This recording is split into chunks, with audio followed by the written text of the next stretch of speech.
from the preschool lens.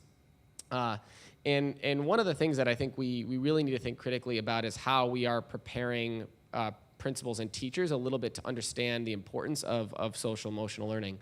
Right now in preschool, for example, there's this concept that many have kind of gravitated towards, which is really exciting, and that's the concept of learning through play, right? And so developing these social emotional skills through play. And that seems to dissipate after pre-K, and we have to really ask ourselves why that is, and really unpack the importance of how these social emotional skills develop through these real life experiences. But again, there's this tension between how do I fit that in? How do I do 45 minutes of guided free play and center-based activities while also doing the required literacy to catch students up to speed, the required math activities, et cetera. And so there's this really healthy tension, but I think one of the things that is top of mind is how we are developing teacher and principal capacity to really understand what that looks like, not only in the early grades, but throughout a school experience. But you have to start with the capacity of the people in the building.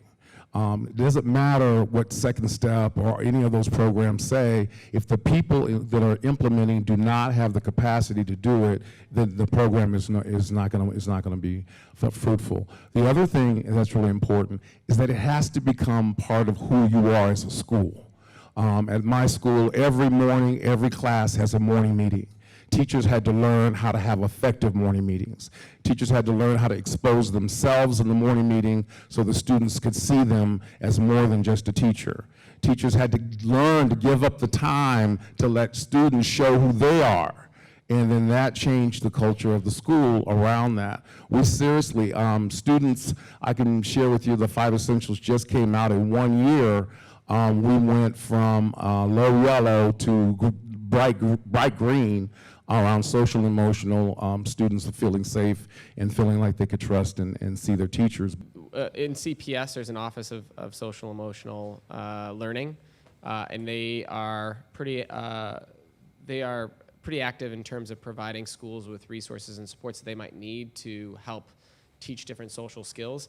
Time is the biggest challenge, as you mentioned. So I was principal before my current role on the West Side, and there's a lot of competing priorities when you're talking about trying to fit in 2 hours of literacy, 90 minutes of math.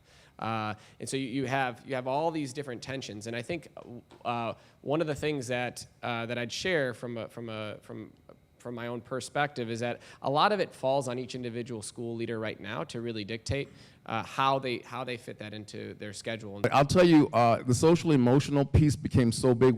We have weekly grade level meetings at our school. We gave one grade level meeting a month to social emotional. And so we have a template that allows teachers to reflect and then bring their reflections to the meeting solely around individual students, around practices in the classroom, and then we get a chance to confer with each other around the challenges that brings it. So it never stops, and then we have, of course, we have a Google Doc where people put up resources that they found that work or challenges that they have that was school-wide.